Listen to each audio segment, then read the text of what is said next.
Ndugu yangu na rafiki yangu, shalom.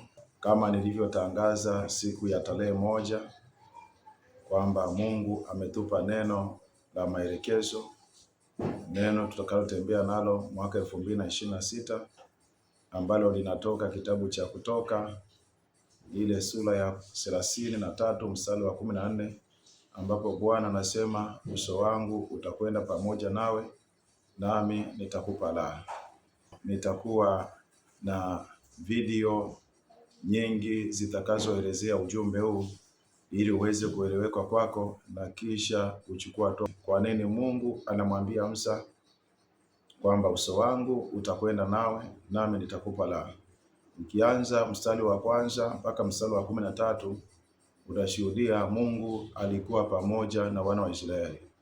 Lakini kuna wakati Musa alipanda mlimani kwenda kuongea na Mungu, wana wa Israeli wakajitengenezea ndama ili awe Mungu wao. Musa aliporudi akakuta kile kitendo kilimfadhaisha sana Mungu, na ndipo Mungu akaamua kujitenga na wana wa Israeli.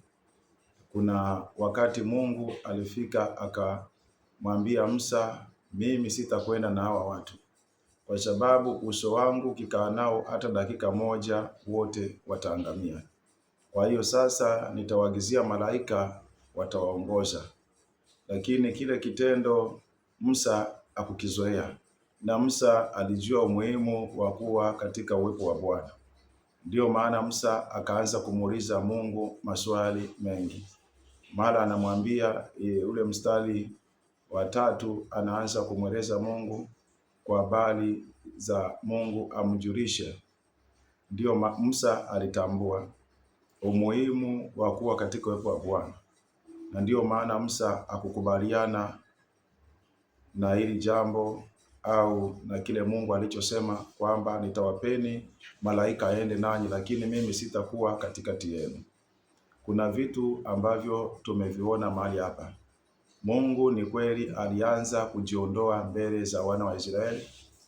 Kwa mfano, lile hema la kukutania lilikuwa katikati ya ile kambi, lakini Mungu akamwambia Musa alitoa nje ya kambi.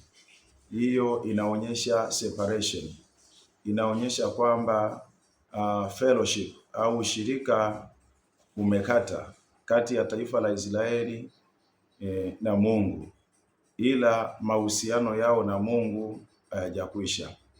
Bwana Yesu asifiwe. Kuna kitu watumishi wa Bwana tujifunze mahali hapo pia. Kuna kitu kinaitwa uhusiano na kitu kinaitwa ushirika. Kumbe watumishi wa Bwana, ushirika maana yake wewe ni kuwa mtu wa Mungu. Kwa mfano sisi tumeokolewa na Yesu Kristo kwa njia ya imani. Tayari sisi tumetengeneza mahusiano na Yesu Kristo. Lakini hiyo haiashirii au haina maana kwamba tuna ushirika na Yesu Kristo.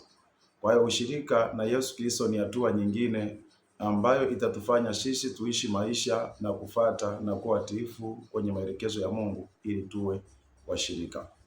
Kwa hiyo kumbe neno mahusiano linajibu swali kwamba sisi sisi ni watu wa Mungu? Ni kweli sisi ni watu wa Mungu. Na habari ya ushirika inajibu swali, je, Mungu anatembea na sisi? Kwa hiyo kuna vitu viwili.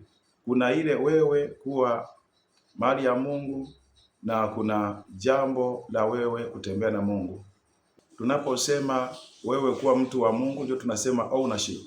Wewe ni mtu wa Mungu, umekwisha kumkubali Mungu ni baba yako, na zile ahadi zake zitatimia, lakini ni tofauti na mtu ambaye ametengeneza kitu kinachoitwa companionship. Maana yake huyo mtu yuko katika uwepo au anaambatana na Mungu. Nikupe mfano mmoja. Sisi tumezaliwa katika familia. Kuna baadhi ya watoto wanapata kibali kwa baba au kwa mama. Wakati mwingine tulipokuwa wadogo, ukimwona mtoto kama yule, ukitaka kitu unamwambia yeye, nenda ukamwambie baba, leo tunataka kwenda kuangalia mpira, leo tunataka kwenda kuangalia video. Mwambie baba tunataka pipi. Wewe hauendi kwa sababu ni kweli uhusiano wako na baba uko pale pale. na yawezekana kuna yale mahitaji ambayo Mungu anakupa ambayo ni general, lakini yale mahitaji ambayo ni special yanayokutofautisha kwamba wewe una nafasi ya tofauti kwa Mungu, huo ndio tunaita ushirika.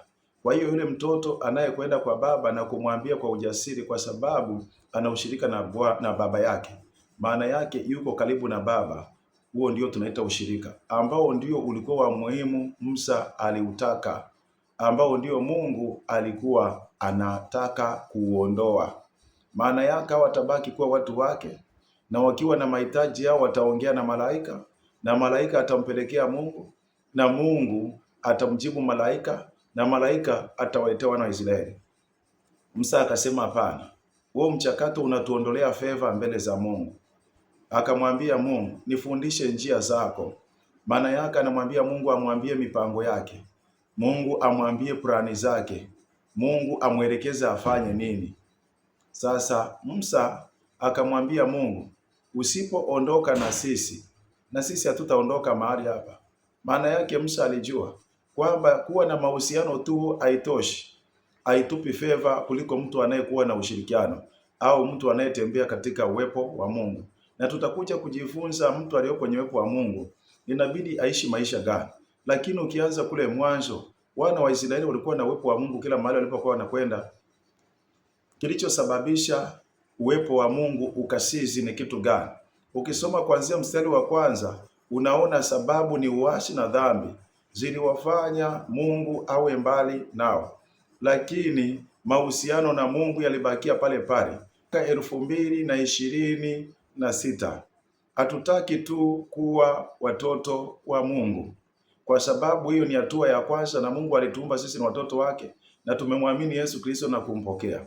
Tunachotaka sasa ni favor, ushirika wa karibu na Mungu. Umuhimu wa kutembea na Mungu au kuwa katika uwepo, utafaidika kwa sababu unapata favor ambazo yule mtu wa Mungu hawezi kuzipata kwa haraka, lakini wewe unakuwa na access ya moja kwa moja kwa Mungu. Kwa lugha nyingine, tunaposema relationship au mahusiano, ni mtu anayepata access au nafasi ya kufika sebuleni. Lakini mtu anayekuwa na kitu kinachoitwa fellowship, ushirika, yeye anapata nafasi ya kwenda mpaka chumbani. Na unakumbuka chumbani ndiko kuna vitu vizuri, chumbani ndiko kuna mali, chumbani ndiko kuna fedha. Vitu vyote vya heshima vya thamani huwa vinawekwa chumbani, lakini vitu vya kawaida huwa vinawekwa sebuleni.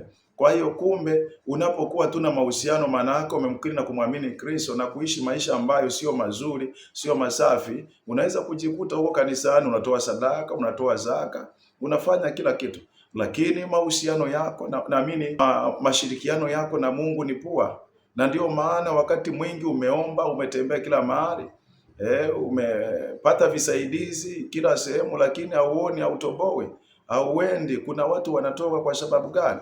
Tayari ushirika. Kuna mwingine akifika tu mbele za Bwana, akitoa sadaka yake, akiomba, vitu vinatokea. Wewe unatumia muda mrefu kuvitafuta au miaka na miaka ili uweze kupata, kwa sababu wewe una kile kitu kinachoitwa ownership. Wewe ni mtoto wa Mungu, lakini hauna ushirika na Mungu. Mwenye ushirika yeye anaenda mpaka chumbani, na wewe mwaka 2026 ni wakati wako wa kwenda chumbani. Ni wakati wako wa kuwa na access kwenda chumbani, kwa maana Bwana anataka uwe na maisha masafi, maisha yenye kumpendeza. Anza kumwambia Bwana, natafuta uwepo wako. Kuwa mtu mwombaji, kuwa mtu mtiifu unayesikiliza neno la Mungu na kutii, kuwa mtu mwenye kujinyenyekeza. Hebu mtafute Bwana. Anza asubuhi yako kwa kumtafuta Bwana, mchana mtafute Bwana, jioni mtafute Bwana, usiku mtafute Bwana. Kabla hujaanza biashara yako, mwambie Bwana, mimi ninajua kweli mimi ni wako, lakini haitoshi, nahitaji uwepo wako. Baba, tembea na mimi. Kama kuna sehemu Bwana, naomba utengeneze. Ndio maana wana wa Israeli walipoona Mungu amewatenga, wakaamua kufunga. Palipo na uwepo wa Bwana kuna uhuru. Maana yake utakapotembea katika uwepo wa Bwana, biashara iliyogoma miaka mingi iliyopita, na kuhakikishia mtumishi wa Bwana mwaka 2026, haijalishi mazingira wala taarifa zozote, lazima utainuka. Ulitafuta kukubalika kwa sababu umechagua kuwa katika uwepo wa Bwana, na kuhakikishia mwaka 2026 utapata kibali mpaka we mwenyewe utashangaa, na kuhakikishia mwaka 2026 mambo yaliyokushinda kuyafanya miaka mingi, katika jina la Yesu, mwaka 2026 unakwenda kuyafanya kwa sababu uko katika uwepo wa Bwana. Anza kujisafisha, ingia kwenye toba. Mungu anakwenda kuleta baraka katika taifa. Mungu anakwenda kutibu magonjwa ya taifa. Mungu anakwenda kuliinua taifa hili kuliko wakati mwingine wowote, wala hamtatumia nguvu kulibadilisha taifa. Mungu mwenyewe anakwenda kulibadilisha taifa, ila pale tutakapoendelea kumtafuta Bwana na kukaa kwenye uwepo wake. Anza kumwambia Bwana, ni kwenye biashara, bila kutembea nawe biashara siwezi. Mungu, naomba unisaidie. Baba, nielekeze, nipe maelekezo. Usifanye mambo bila maelekezo. Ndio maana Musa anasema nifundishe njia zako. Mungu ampe mipango, mikakati. Mungu anataka nini?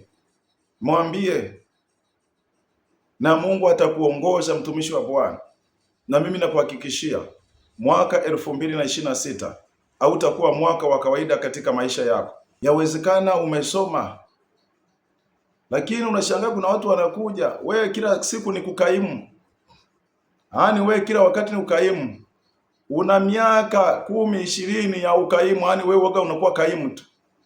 Wanakuja vijana wadogo wanachukua nafasi, sio kwamba wanakuzidi qualification.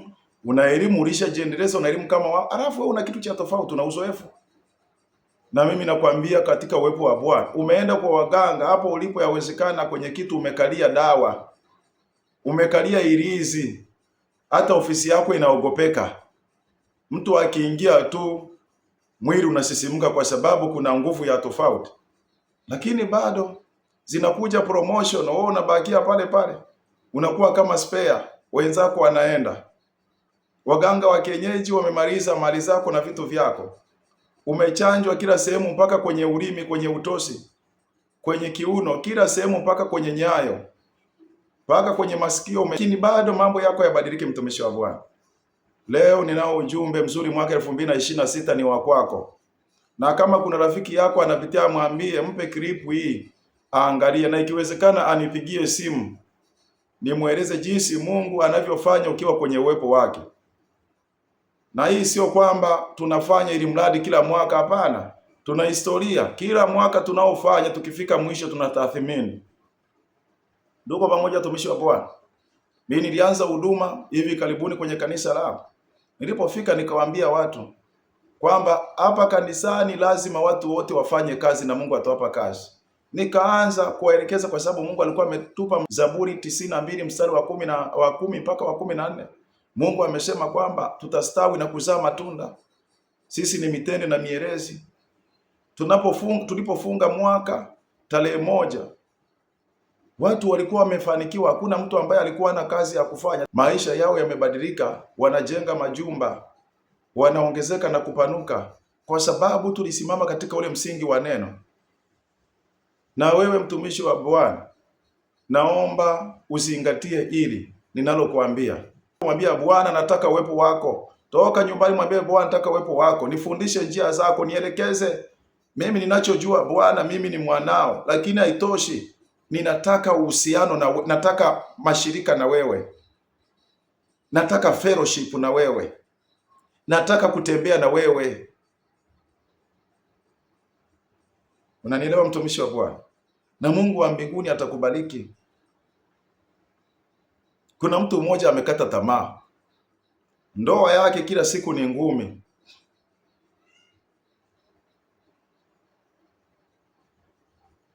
Na sababu kubwa yawezekana ni uchumi. Ukirudi nyumbani hauna pesa ya kumpa mama. Na sio kwamba unapata pesa, uwezekana unapata pesa, lakini pesa hujui zinapokwenda. Rudi kwenye ushirika na Mungu, mtumishi wa Bwana. Mungu wa mbinguni akubariki sana. Unapoangalia video hii au klipu hii, kama unapitia changamoto yoyote, umekoswa utatuzi, naomba uni SMS, uni WhatsApp, nipigie simu, nikuelekeze. Usisahau kusubscribe na kushare hizi video. Endelea kunifuatilia. Shalom.